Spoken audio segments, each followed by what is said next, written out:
Sweden में एक तरफ बेरोज़गारी की शरह 7% है, लेकिन दूसरी तरफ सरकारी दफ्तर रोज़गार यानी Arbetsförmedling के मुताबिक मुल्क में 1 लाख से ज़्यादा असामियाँ खाली हैं और मौजू उम्मीदवार नहीं मिल रहे।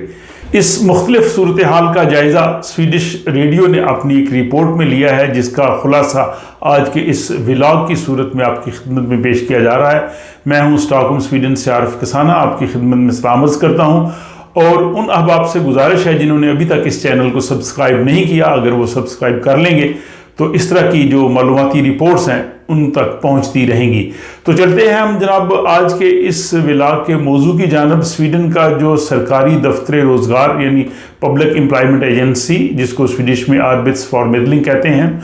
उनकी हालिया रिपोर्ट के मुताबिक स्वीडन में जो 1 लाख से ज़्यादा ऐसी असामियाँ खाली हैं और स्वीडन की मुख्तलिफ कंपनीज़ को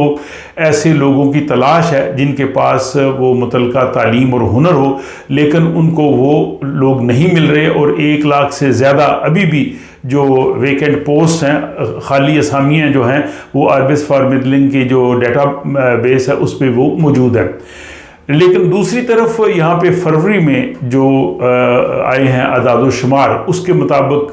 स्वीडन में बेरोज़गारी की शरह जो है वो 7% है। अब 7% शरह जो है वो काफ़ी ज़्यादा है, लेकिन दूसरी तरफ 1 लाख जो है वो असामियाँ जो खाली हैं और उनको लोग नहीं मिल रहे। तो इसके हवाले से जो Arbetsförmedling के जो एक्सपर्ट हैं उन्होंने कहा है जी कि जो मुख्तलिफ कंपनियाँ हैं जिनको वो लोग चाहिए, उनके पास मुनासिब तालीम और हुनर और उनके पास वो तजर्बा होना चाहिए, और चूँकि उनके पास ऐसा तजर्बा नहीं है इसलिए ये पोस्ट खाली है। उन्होंने कहा जी कि अगर स्वीडन में जो जॉब्स हैं या स्वीडन का जो दफ्तर रोज़गार है, इनके पास जो खाली असामियाँ आती हैं, इनका अगर हम दीगर यूरोपीय ममालिक के साथ अगर हम मवाजना करें तो स्वीडन में ऐसी पोस्ट बहुत कम आती हैं जिनके लिए किसी ख़ास हुनर या तालीम की ज़रूरत नहीं होती। अगर आप Arbetsförmedling की वेबसाइट पर जाएँ तो उसमें कुछ असामियाँ ऐसी होती हैं जिसके लिए उन्होंने लिखा है कि इसके लिए कोई तालीम, ख़ास तालीम या ख़ास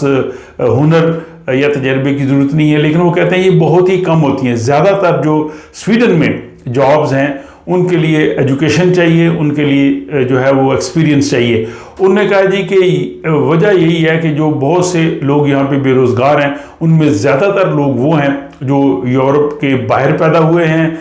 उनकी उम्र ज़्यादा है, उनके पास कॉलेज की या इसके ऊपर सतह की तालीम नहीं है, यानी वो ज़्यादा से ज़्यादा जो है वो स्कूल की उनके पास तालीम है, और उनके पास स्वीडिश जो ज़बान है उनकी भी महारत कम है। उन्होंने कहा जी कि अगर स्वीडन में जो बेरोज़गारी का तनासब है इस वक्त, जो मैंने कहा कि फरवरी में 7% है, लेकिन अगर इसको अगर दूसरी तरह से देखा जाए तो वो लोग जो स्वीडन में पैदा हुए हैं, स्वीडिश ज़बान बोलते हैं, उनके यहाँ ये जो बेरोज़गारी है वो सिर्फ 4% है। लेकिन वो लोग जो स्वीडन से बाहर पैदा हुए हैं, यूरोप के बाहर से आए हैं, तो उनमें ये जो शरह है वो 15% है, तो ये बहुत ज़्यादा है। तो उनने कहा जी कि ये जो ग्रुप है, जैसे उन्होंने कहा जी कि उम्र सीधा लोग हैं या जिनको लैंग्वेज नहीं आती है, जिनको कुछ जिस्मानी माजूरी है या कॉलेज या उसके ऊपर की एजुकेशन नहीं है, ये सबसे ज़्यादा इफ़ेक्ट है। इसका उन्होंने ये मशवरा दिया है कि वो ऐसे जॉब्स को देखें और वो जॉब देखने के बाद उनके लिए वो मुतलका महारत हासिल करें, वो तालीम हासिल कर सकते हैं, वो उनके लिए जो है वो कहीं पे जो एज ए ट्रेनिंग काम कर सकते हैं, और इसके साथ वो अपनी स्वीडिश लैंग्वेज को इम्प्रूव कर सकते हैं, और उसके बाद अगर वो जॉब्स के लिए अप्लाई करें तो उनके लिए जॉब के जो है वो मौके जो है वो काफ़ी खुल जाएंगे। तो ये एक इम्पॉर्टेंट मैं समझता हूँ इंफॉर्मेशन है उन लोगों के लिए जो स्वीडन में हैं और रोज़गार की तलाश में हैं और चाहते हैं कि उनको कोई रोज़गार मिल जाए। तो उनको किसी न किसी अपने उस फील्ड में जो है वो महारत चाहिए। यहाँ पे बहुत से लोग आते हैं, बाज़ औक़ात वो कहते हैं जी हमें कुछ काम चाहिए, आप हमारी हेल्प कर दें या कोई इन्फॉर्मेशन इस हवाले से दें। तो जब उनसे पूछा जाता है कि आप क्या काम कर सकते हैं,